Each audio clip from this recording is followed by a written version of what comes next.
नमस्कार, मी ईशा जगताप हितगुज मध्ये आपलं स्वागत आहे। या विशेष कार्यक्रमातून आपण थेट तज्ञांकडून विविध आजारांबाबत माहिती मिळवतो। खरं तर आपलं वय जसं वाढतं तसतसे विविध आजार आपल्या शरीराला जडत जातात। सामान्यपणे सर्वाधिक जाणवते ती गुडघेदुखी आणि सांधेदुखी। या दुखण्यावर उपाय तरी काय, याबाबतच आज आपण सविस्तर माहिती जाणून घेणार आहोत तज्ञांकडून। आपला आजचा विषय आहे गुडघेदुखी आणि त्यावरील आधुनिक उपचार, ज्याबाबत आपल्याला मार्गदर्शन करण्यासाठी या ठिकाणी उपस्थित आहेत डॉक्टर विनायक घनाते। नमस्कार डॉक्टर, कार्यक्रमात आपलं स्वागत आहे। नमस्कार। डॉक्टर विनायक घनाते यांनी BYG वैद्यकीय महाविद्यालय आणि पुण्यातील ससून रुग्णालयातून MBBSचं शिक्षण घेतलं। त्यानंतर म्हैसूर वैद्यकीय महाविद्यालय आणि मुंबईतील हिंदुजा रुग्णालयातून त्यांनी ऑर्थोपेडिकचं पदव्युत्तर प्रशिक्षण घेतलं। मग सांधेरोपण, आधुनिक तंत्रज्ञान आणि रिव्हिजन सांधेरोपणाचं विशेष प्रशिक्षण मिळवण्यासाठी त्यांनी इंग्लंडमध्ये जाऊन रॉयल कॉलेज ऑफ सर्जन्स मधून उच्च शिक्षण घेतलं। त्यांनी FRCS ही इंग्लंडमधील अतिशय मानाची पदवी मिळवलेली आहे। विशेष म्हणजे आपल्या शिक्षणाचा, आपल्या ज्ञानाचा फायदा हा आपल्या मातीतल्या लोकांना व्हायला हवा, या हेतूने ते इंग्लंडमधील नोकरी सोडून भारतात आले। सध्या ते बाणेरमध्ये असलेल्या पुण्यातील प्रतिष्ठित अशा मणिपाल हॉस्पिटल आणि ऑर्थो क्लिनिक इथे कार्यरत आहेत। गुडघेदुखी आणि त्यावरील आधुनिक उपचारांबद्दल आज ते आपल्या सोबत चर्चा करणार आहेत, आपल्याला याविषयी माहिती देणार आहेत। सर, चर्चेच्या सुरुवातीला मला हेच जाणून घ्यायचे की गुडघे नेमके दुखतात का, असा काय बदल होतो गुडघ्यांच्या आतमध्ये? बरोबर आहे। तर गुडघेदुखीची बरीच कारणं असू शकतात। मार लागल्यानंतर फ्रॅक्चरमुळे होणारं दुखणं वेगळं, किंवा स्पोर्ट्स इंजुरीमध्ये लिगामेंट फाटला त्याच्यामुळे होणारं दुखणं वेगळं।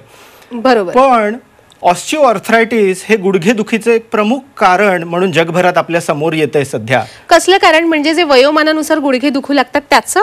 हो, ऑस्टिओआर्थरायटिस म्हणजेच गुडघ्यात होणारी झीज आणि त्यामुळे हाडांमध्ये येणारी सूज आणि दुखणं हे गुडघेदुखीचं एक प्रमुख कारण म्हणून सध्या आपल्या समोर आलेलं आहे। आपण सांगितलं की ऑस्टिओआर्थरायटिसमुळे गुडघे दुखतात, मला वाटते संधिवात आणि ऑस्टिओआर्थरायटिस सारखं आहे की काही फरक आहे यात?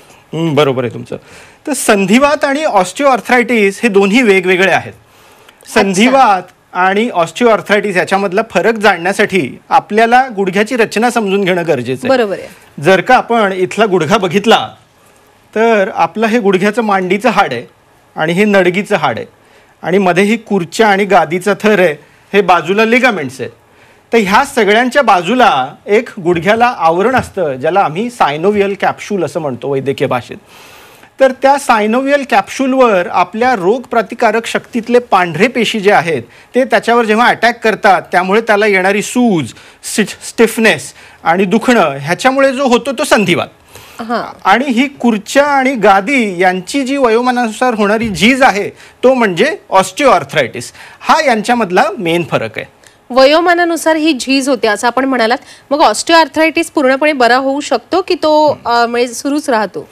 तर जसं मी म्हटलं की ही वयोमानानुसार होणारी झीज आहे।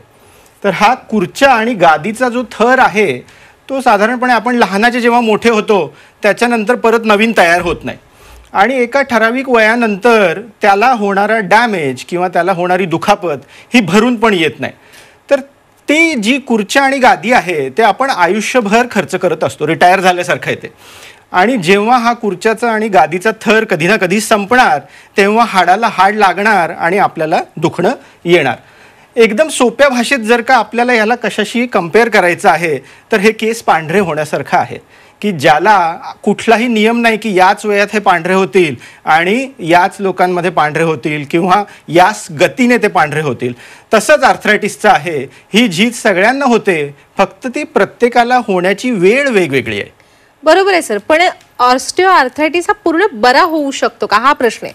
तर ऑस्टिओआर्थरायटिस हा बरा होत नाही।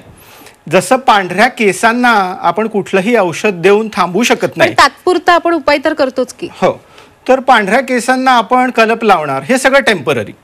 कुठलीही असं औषध किंवा गोळी नाहीये की ज्याच्याने पांढरा केस परत काळा करता येतो। बरोबर। तसंच असं कुठलंही औषध किंवा गोळी नाही आहे की ज्याच्याने आपल्याला ऑस्टिओआर्थरायटिसला बरं करता येतं किंवा ही झालेली झीज भरून काढता येते. कारण हा निसर्गाचा नियम आहे की वयानुसार आपल्या सांध्यांची जी झीज आहे ती होतच राहणार, त्यामुळे त्याला थांबवता येणं शक्य नाहीये. अच्छा, पण मग असं होऊ शकतं का सर की आता मी समजा 25शीत आहे किंवा 30शीत आहे माझ्या, आणि मला आत्ता कुठे ऑस्टिओआर्थरायटिस व्हायला सुरुवात झाली आहे, माझ्या सांध्यांची झीज व्हायला आत्ताच सुरुवात झाली आहे, जर मी ताबडतोब डॉक्टरांचा सल्ला घेतला तर मी थांबवू शकते का ही झीज, किंवा काही प्रमाणात कमी करू शकते का? नाही, ऑस्टिओआर्थरायटिसची झीज ही प्रत्येकाला होणार, ती खुर्च्या आणि गादी झिजून जाणार. फक्त प्रत्येकाच्या जीवनशैलीनुसार आणि त्यांच्या जेनेटिक स्ट्रक्चरनुसार ह्या झिजेचा वेग वेगळा आहे. कुणाला हा आर्थरायटिस वयाच्या 50शीतच येऊ शकतो, तर कुणाला हा आर्थरायटिस 80-90च्या दशकात येऊ शकतो. त्यामुळे त्याचा असा फिक्स नियम नाही आहे की ह्याला हे केल्यानंतर आर्थरायटिस होणार नाही किंवा आपण थांबवू शकू. मग सुरुवात कशी होते झीज व्हायला, म्हणजे काही लक्षणं जाणवतात का आपल्याला? हो, तर ऑस्टिओआर्थरायटिस जो आहे त्याच्यासाठी आपल्याला त्याचे टप्पे जाणून घेणं गरजेचं आहे. तर आपण बघितलं तर हा आपला नॉर्मल गुडघा आहे.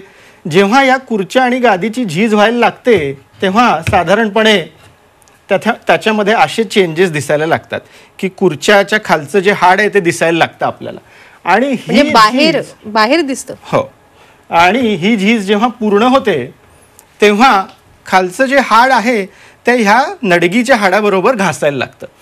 जेव्हा हा ॲडव्हान्स्ड आर्थरायटिस होतो आपल्याला तेव्हा प्रत्येक पावलागणिक हे हाडाला लागत असतं आणि हाडाचे कण निघतात आणि बाजूला येऊन चिटकतात, ज्याला आम्ही वैद्यकीय भाषेत ऑस्टिओफाइट्स असं म्हणतो. जेव्हा आपण ऑस्टिओआर्थरायटिससाठी एक्सरे वगैरे करतो तेव्हा जर का एक्सरेमध्ये आपल्याला ऑस्टिओफाइट्स दिसत असतील तर त्या आर्थरायटिसची ती ॲडव्हान्स स्टेज आहे हे आपल्या लक्षात येतं. जेव्हा हा आर्थरायटिस अजून ॲडव्हान्स स्टेजमध्ये नाही पोचलाय, तो ॲडव्हान्स स्टेजच्या अलीकडे आहे, त्यावेळेस आपल्याला बरेच उपचार पद्धती अवलंबता येतात. म्हणजे आपल्याला औषध गोळ्या घेता येतात ज्याच्याने आपलं दुखणं कमी करता येईल, आपल्याला पायांना मसाज करता येतो, फिजिओथेरपी करता येतो, नी कॅप वापरता येते, किंवा गुडघ्यामधलं जे पाणी आहे ज्याला आपण सायनोव्हियल फ्लुइड म्हणतो त्याच्यासाठी त्याला बूस्ट करणारी काही इंजेक्शन्स असतात ते आपण वापरू शकतो. पण एकदा आर्थरायटिस हा ॲडव्हान्स स्टेजमध्ये पोचला तर मग मात्र हे सगळे जे उपाय आहेत, हे उपचार आहेत, हे निकामी व्हायला लागतात. म्हणजे आपण पेन किलर्स घेतो त्याचा जो इफेक्ट आहे तो काही तासच आपल्याला पुरतो. ते इंजेक्शन जे आपण घेणार ते जे 6 महिने वर्षभर टिकायला पाहिजे ते काही आठवड्यातच परत निकामी होतं. त्यामुळे एकदा का कुणाला ॲडव्हान्स्ड आर्थरायटिस झाला तर त्यावेळेस औषध गोळ्यांचा उपचार करून त्यांना जास्त फायदा होत नाही, तर त्यावेळेस त्यांनी रिप्लेसमेंट सारख्या सर्जरीचा विचार करायला पाहिजे. हो, खरं तर याकडे मी पुढे येणारच आहे. आपण म्हणाला सर की म्हणजे सांधेरोपण, सांध्यांची जी झीज होते ती झीज कोणाला चुकत नाही, प्रत्येकाच्या आयुष्यात ही स्टेज येतेच की त्याला सांधेदुखी होतेच. पण मग आपण उपचार म्हणून हे जे दुखणं आहे सांधेदुखीचं ते आपण कमी करू शकता गोळ्या औषधांनी, किंवा आपण वेगवेगळे उपचार पद्धती सुद्धा सांगितले, आणि मग आपण सांधेरोपणाकडे आलात. या सगळ्या उपचार पद्धतीबाबत आपल्याकडून सविस्तरपणे जाणून घ्यायचंय. येस, तर आता ही जी झीज होतीये ह्या झीजेचं कारण काय, तर ही खुर्च्या आणि गादीचा थर जो आहे तो झिजतोय. जर का समजा कुणाची जीवनशैली ही खूप ॲक्टिव्ह आहे लहानपणापासून, तर हा खुर्च्याचा थर जेव्हा लहानपणी तयार होतोय त्यावेळेस जर का ॲक्टिव्ह लाईफस्टाईल असेल, मुलं खूप मैदानी खेळ खेळत असतील, तर हा खुर्च्याचा थर जास्त जाड तयार होईल, जेणेकरून त्यांना होणारी झीज जी आहे ती बराच काळ चालत राहील आणि त्यांना आर्थरायटिस बराच उशिरा होईल. त्यामुळे चांगली जीवनशैली हा एक याच्यावर उपाय असू शकतो, जेणेकरून आर्थरायटिस लवकर होणं आपल्याला टाळता येईल. सध्या फार गरज आहे, त्याची गरज आहे. हो, बरोबर आहे. दुसरी गोष्ट की जेव्हा आपण वयाच्या 40 किंवा 50शीत पोचतो की आता हे झीज भरून येणं आपलं कमी झालंय, आणि त्यावेळेस बऱ्याच वेळा असं फॅड असतं की आता मी रनिंग सुरू करणार, ज्याला आपण इम्पॅक्ट ॲक्टिव्हिटीज म्हणतो. तर ह्या इम्पॅक्ट ॲक्टिव्हिटी 40 किंवा 50च्या नंतर जर आपण सुरू केल्या, पूर्वी आयुष्यात करत नसू आपण, तर ह्या खुर्च्यांची झीज तेव्हा फास्ट होणार आणि त्या लोकांना आर्थरायटिस रादर लवकर होणार, किंवा त्यांना स्पोर्ट्स इंजुरीचे धोके पण आहेत. त्यामुळे ॲक्टिव्ह लाईफस्टाईल किंवा आपली जी जीवनशैली आहे ही पूर्वीपासूनच चांगली असायला पाहिजे. ह्याच्यामध्ये डाएटचा पण खूप भाग आहे. चांगलं सकस आहार खाणं म्हणजे जे आपण म्हणतो दादीमा के नुस्खे, हे पूर्वापार चालत आलेलं आपण जर का फॉलो केलं, लवकर झोपणं, उठणं, पाणी पिणं, हिरव्या भाज्या खाणं, त्याच्याने आपले सांधे चांगलेच निरोगी राहतात आणि आर्थरायटिस होण्याचं जे वय आहे ते आपण पुढे ढकलू शकतो. म्हणजे उशिरा झीज होऊ शकते. पण खरं तर घाबरण्याचं कारण नाहीये, कारण आपण म्हणाल प्रत्येकामध्ये झीज ही होणारच आहे, पण आपण उपचार सुद्धा त्यावर करतात. अगदीच. आपण उपचारांबाबत आता माहिती दिली की आधीच्या प्रश्नाच्या उत्तरात सांगितलं की आपण कोणकोणते उपचार करता आणि आता सांगितलं की आपली जीवनशैली सुद्धा तेवढीच चांगली असणं आवश्यक आहे. सर, अगदी शेवटची स्टेज जेव्हा येते तेव्हा आपण सांधे रोपणाचा सल्ला देता आपल्या रुग्णांना. तर सांधे रोपण करता म्हणजे नेमकं काय करता? जेव्हा हे ॲडव्हान्स्ड आर्थरायटिसमध्ये पोचतं तेव्हा आपल्याला सांधे रोपणाचा निर्णय घ्यावा लागतो. आता सांधे रोपणाचा निर्णय कधी घ्यावा इथून आपण पहिले चर्चा करूया. की प्रत्येक ॲडव्हान्स आर्थरायटिसच्या पेशंटला आपण रिप्लेसमेंट नाही सांगत. एक्सरेमध्ये सिव्हिअर आर्थरायटिस दिसला आणि करा रिप्लेसमेंट असं नसतं ते. तर त्याच्यासोबत काही अजून फॅक्टर्स असायला पाहिजेत. त्या पेशंटचं वय हे 50 किंवा 60च्या पुढे असलेलं जास्त प्रेफरन्स केलं जातं. दुसरी गोष्ट की त्या गुडघेदुखीमुळे त्यांच्या दैनंदिन व्यवहारामध्ये त्यांना त्रास होत असायला पाहिजे. आता हे दैनंदिन व्यवहार म्हणजे काय, तर छोटी छोट्या गोष्टी असतात. आपण कमोडवरून उठतोय त्यावेळेस आपल्याला आधार घ्यावा लागतोय. आपण पायऱ्या उतरतोय त्यावेळेस आपल्याला रेलिंगशिवाय पायऱ्या उतरणं मुश्किल होतं. आपल्याला तासभर उभं राहून जेवण बनवणं किंवा मार्केटमध्ये जाऊन भाजीपाला घेऊन येणं हे अवघड व्हायला लागतं. अशी पण स्टेज येत असेल ना की एका पॉइंटला चालणं सुद्धा अवघड होत असेल. तर ॲडव्हान्स स्टेजमध्ये पोहोचण्याची हीच लक्षणं आहेत की आपल्याला ह्या दैनंदिन व्यवहारामध्ये त्रास व्हायला लागतो आणि कुठेतरी घराच्या बाहेर जायचा आपला कॉन्फिडन्स कमी होतो. जेव्हा ह्या गोष्टी होत आहेत आणि एक्सरेवर ॲडव्हान्स्ड आर्थरायटिस दिसतोय, ह्या गोष्टी एकत्र असल्या की मग आपण सांधे रोपणाचा सल्ला देतो. कारण ह्या गोष्टी पूर्ववत होणं गरजेचं आहे, नाहीतर आयुष्यच थांबून जाईल सगळं. आता ह्या सांधे रोपणात आपण नेमकं काय करतो, तर सांधे रोपणामध्ये आपण इथे बघितलं तर हा जो झिजलेला भाग आहे तो आपण ट्रिम करतो, म्हणजे सपाट करतो आणि त्याच्या जागी असा कृत्रिम सांधा बसतो. हा झिजलेला भाग आपण सपाट केलाय आणि हा धातूचा बनलेला सांधा आहे. हा वेगवेगळ्या धातूंचा बनलेला असतो, टायटॅनियम, कोबाल्ट, क्रोम. धातूचा सांधा बसवणं सुरक्षित आहे सर? हो.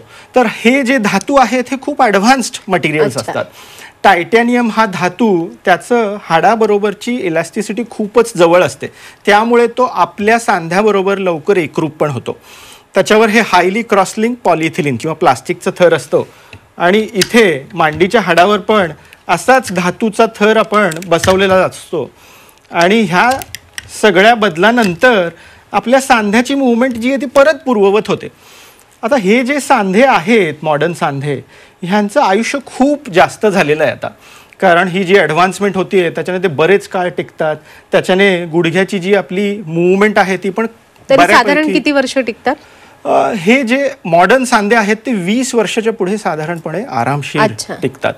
त्यांची मूवमेंट ही देखील बऱ्यापैकी नैसर्गिक गुडघ्याच्या जवळ असते, ज्याच्यामुळे गुडघा चांगल्या प्रतीने वाकू शकतो. अगदीच. आपण सांगितलं की हे जे आपण धातूचे सांधे बसवता त्याचं आयुर्मान खूप जास्त असतं आणि ते ॲडव्हान्स असतात. यालाच धरून मला पुढचा प्रश्न विचारायचा आहे की जसे हे धातू ॲडव्हान्स असतात, धातूचे सांधे, तशाच आता काही ॲडव्हान्स ट्रीटमेंट सुद्धा आलेले असतील. येस, आधुनिक उपचार. तर ह्या सांधे रोपणाच्या शस्त्रक्रियेत बरीच ॲडव्हान्समेंट झालेली आहे आणि बरेच आधुनिक गोष्टी झाल्या आहेत. जसं मी म्हटलं की सांध्यामध्ये ॲडव्हान्समेंट झाली आहे, त्यांची मेटलची जी क्वालिटी आहे ती बदलली आहे, त्यामुळे सांधे बऱ्यापैकी आता हायफ्लेक्स आहेत. ऑपरेशन करण्याची पद्धत जी आहे ती एनहान्स रिकव्हरीच्या माध्यमाने खूप फास्ट झालेली आहे. म्हणजे आता ऑपरेशन झाल्यावर काही तासातच आपण पेशंट्सला उभं करतो आणि काही आठवड्यानंतर त्यांची काठी वॉकर सुटते आणि ते नॉर्मल चालायला लागतात पेशंट्स. काही महिन्यानंतर नी रिप्लेसमेंटच्या पेशंटला बाहेरून बघून ओळखणं अशक्य आहे की त्यांची रिप्लेसमेंट झाली आहे. मला वाटते स्क्रीनवर पण आपण एक व्हिडिओ पाहू शकतो की ज्यात रुग्णाचं ऑपरेशन झालंय आणि नंतर ते चालू लागले. ही कोणत्या प्रकारची शस्त्रक्रिया आहे सर? हीच एनहान्स रिकव्हरी आणि ॲडव्हान्स जॉईंट रिप्लेसमेंट आहे की ज्याच्यामध्ये आपण बघू शकतोय की गुडघ्याचा सांधा पूर्ण मांडीला चिटकतोय आणि 6 आठवड्यातच त्यांची काठी आणि वॉकर सगळं सुटलेलं आहे आणि ते व्यवस्थित चालतायत. बरोबर आहे. तर ह्या आधुनिक उपचार पद्धती ह्याच्या सोबत रोबोटिकचं एक नवीन तंत्रज्ञान पण आपल्याकडे आलेलं आहे. ज्याच्यामुळे आता सांध्याची शस्त्रक्रिया ही बरीच अचूक झालेली आहे. त्यामुळे फास्ट रिकव्हरी, मिनिमल पेन आणि रोबोटिकचं तंत्रज्ञान ह्याच्यामुळे ही रिकव्हरी पहिलेपेक्षा खूप सुसह्य झालेली आहे. आता पूर्वी रिप्लेसमेंट म्हटल्यानंतर लोकांना वाटायचं की नाही बाबा ह्या सर्जरीनंतर त्रास होतो, मला खूप आठवडे किंवा महिने झोपून राहावं लागतं. तर तसं काही राहिलं नाही आहे. काही तासातच ते चालायला सुरू करतात, त्यांना असं रेस्ट काही नसतोच आणि 6-1 आठवड्यानंतर त्यांची रिकव्हरी बऱ्यापैकी पूर्ण होते. 3 महिन्यात तर ते इतके इंडिपेंडंट होतात की त्यांना कुठे प्रवासाला जायचं आहे तर ते आरामशीर जाऊ शकतात. अच्छा, खरं तर रोबोटिक शस्त्रक्रिया सध्या प्रचंड प्रचलित आहे. या शस्त्रक्रियेत नेमकं काय होतं? म्हणजे रोबोट येऊन थेट ऑपरेशन करतात की कशी पद्धत असते ही? बरोबर आहे. हा प्रश्न बऱ्याच वेळा विचारला जातो. आणि रोबोटिक शस्त्रक्रियेमध्ये जसं पोटामध्ये रोबोट शस्त्रक्रिया करतात तसं जॉईंट रिप्लेसमेंटमध्ये नसतं.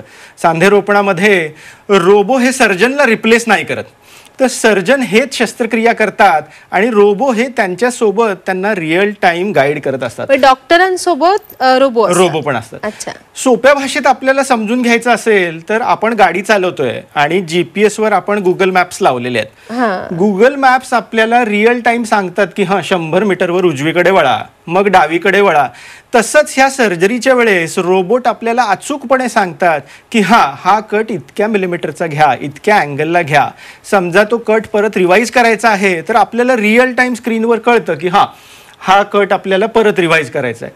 ज्यामुळे सर्जरीची अचूकता आणि अचूकपणा वाढतो आणि त्यामुळेच रिकव्हरीमध्ये आपल्याला त्यातला बदल दिसून येतो आणि लोकांना त्याच्याने फास्ट रिकव्हरी पॉसिबल होते. अच्छा, आपण सांगितलं की या रोबोटिक शस्त्रक्रियेमध्ये सर्जनला म्हणजे डॉक्टरांना रोबोटकडून काही निर्देश मिळतात आणि त्यानुसार शस्त्रक्रिया पार पडते. पण हे सर सुरक्षित आहे का? आणि आणखी म्हणजे फायदे आपण काही सांगितले, 2 फायदे, हे सगळे फायदे आपण सविस्तरपणे सांगावे. हो, तर आता रोबोटिक शस्त्रक्रिया ही पूर्णपणे सुरक्षित शस्त्रक्रिया आहे. जसं मी म्हटलं की इथे रोबो सर्जनला टेक ओव्हर करत नाही, त्यामुळे आपल्याला घाबरण्याचं कारण नाही की रोबो आपली शस्त्रक्रिया करतोय आणि त्याच्यात काही सॉफ्टवेअरमध्ये बिघाड झाला की आपली सर्जरी खराब होणार का. तसं बिलकुल नसतं, कारण सर्जन हे स्वतःच त्याला कंट्रोल करत असतात आणि सर्जरी करत असतात. त्यामुळे रोबोटिक ही पूर्णपणे सुरक्षित शस्त्रक्रिया आहे. रोबोटिक सर्जरीचे अजून काय फायदे आहेत? तर रोबोटिक सर्जरीमध्ये आपण हा सांधा बसवताना जे लिगामेंट किंवा जे कट्स घेतो ते खूप मिनिमल घ्यावे लागतात आणि गुडघ्याची जी नैसर्गिक रचना आहे ती ह्या आपल्या मिनिमम रिलीजमध्ये आपल्याला रिस्टोअर करता येते किंवा परत बसवता येते. त्याच्यामुळे होणारं जे दुखणं आहे, सर्जरीच्या नंतर जे पेन आहे ते बऱ्यापैकी कमी होतं. आता जेव्हा आपण सॉफ्ट टिश्यू किंवा कट्स कमी घेतो त्यावेळेस होणारा रक्तस्राव पण कमी होतो. त्यामुळे सर्जरीनंतर जो होणारा आपली दमछाक आहे, आपल्याला जो टायर्डनेस असतो तो पण एकदम कमी होतो. अचूक इम्प्लांट प्लेसमेंटमुळे त्या जी सांध्याची जे आयुष्य आहे ते आणखी वाढतं. पण सध्या आपल्याकडे तितका लांबचा डेटा अवेलेबल नाही आहे. पण रोबोटिक शस्त्रक्रिया ही पूर्णपणे सुरक्षित आहे आणि त्याच्याबद्दल कुठलाही डाऊट आपण मनामध्ये ठेवण्याची काही कारण नाही आहे. अगदीच, रोबोटिक शस्त्रक्रिया सुरक्षित आहे असं आपण सांगितलं. पण मुळात ना सर, शस्त्रक्रिया म्हटलं म्हणजे सांधे रोपणाचीच नाही, कोणतीही शस्त्रक्रिया म्हटलं तरी सर्वसामान्य रुग्णाला भीतीही वाटतेच. कदाचित आपल्या प्रेक्षकांमध्ये सुद्धा असे अनेक रुग्ण असतील किंवा अशा अनेक व्यक्ती असतील ज्यांचे गुडघे दुखत असतील, सांधे दुखत असतील, त्यांना सुद्धा शस्त्रक्रियेचा सल्ला दिला गेला असेल पण त्यांना भीती वाटत असेल म्हणून ते या वेदना सोसतायत. अशा सर्व प्रेक्षकांना आपण काय सल्ला द्याल? किती लवकर ही शस्त्रक्रिया होणं आवश्यक आहे? हो, तर शस्त्रक्रिया करताना सांधेरोपणाची शस्त्रक्रिया ही फ्रॅक्चरसारखी कधीच नाही करायची. म्हणजे ही इमर्जन्सी सर्जरी नाही आहे. ह्या सर्जरीसाठी लागणाऱ्या सगळ्या तपासण्या फिजिशियन आणि ॲनेस्थेशिया ह्यांचा फिटनेस घेतल्याशिवाय आपण ही सर्जरी प्लॅन करायची नाही. कारण आपण रस्ता क्रॉस करताना सुद्धा बघून सिग्नल लागल्यावर झेब्रा क्रॉसिंगवर करतो, तर सर्जरीत का बरं उडी मारायची? सर्जरी प्लॅन करून केली की सर्जरीबरोबर असणारे सगळे संभाव्य धोके आणि ॲनेस्थेशियाचे धोके हे एकदम कमी होऊन जातात. त्यामुळे सर्जरी ही सेफ होते. सर्जरीला घाबरण्याचं कारण नाही. बरं, आता ही शस्त्रक्रिया न करता आपण घरी बसून राहिलो घाबरून तर काय होणार? औषध गोळ्या खाणार ज्याच्याने किडनी आणि लिव्हरवर त्रास होणार आपल्याला. आणि जर का आपण चालणं फिरणं कमी केलं तर हार्ट आणि लंग्सचे प्रॉब्लेम येणार. त्यामुळे ह्याला घाबरून घरी बसणं चालणार नाहीये. तर माझा लोकांना हाच सल्ला राहील की गुडघेदुखीला आणि आर्थरायटिसला घाबरू नका. आपल्याला त्या आर्थरायटिसवर मात करायची आहे आणि तेव्हाच आपण निरोगी आयुष्य जगू शकतो. आणि सांधेरोपण ही त्याच्यासाठी एक खूप उत्तम शस्त्रक्रिया आणि उपचार पद्धती आहे आणि त्याचा जरूर तुम्ही फायदा घ्यायला पाहिजे. अगदीच. आता आलेलो आहोत आपण कार्यक्रमाच्या समारोपाकडे. सर, जाता जाता आपण आपल्या प्रेक्षकांना काय सल्ला द्याल, संदेश द्याल? तर गुडघेदुखी किंवा आयुष्यात कुठलेही प्रॉब्लेम होत असतील आपल्याला, तर आपल्याला काही गोष्टी लक्षात ठेवायच्या आहेत की मरेपर्यंत आपल्याला स्वतःची टॉयलेट, बाथरूम, उभं राहून जेवण बनवणं आणि मार्केटमध्ये जाणं आणि इमर्जन्सी आली की तर कुठे पोचणं, ह्या गोष्टी स्वतःलाच करायचं आहे. आणि कुठलाही आजार जर का ह्या गोष्टी करण्यापासून आपल्याला थांबवतंय, म्हणजे आपलं आयुष्य थांबवतंय, तर त्याच्यावर आपण मात करणं गरजेचं आहे आणि तेव्हाच आपलं आयुष्य पुढे हे निरोगी पद्धतीने चालू राहील. त्यामुळे येणाऱ्या सगळ्या संकटांवर मात केलं तरच आपण आयुष्य पुढे व्यवस्थित जगू शकू. हाच माझा संदेश राहील. अतिशय मोलाचा असा संदेश आपण आपल्या सर्व प्रेक्षकांना दिलेला आहे. सर, आज आपण या ठिकाणी उपस्थित राहिलात आणि आम्हाला एवढं सखोल मार्गदर्शन केलं, त्याबद्दल मी आपले मनापासून आभार व्यक्त करते. धन्यवाद. धन्यवाद. प्रेक्षक हो, आता वेळ झालेली आहे इथेच थांबण्याची. ताज्या घडामोडींसाठी पाहत रहा झी 24 तास.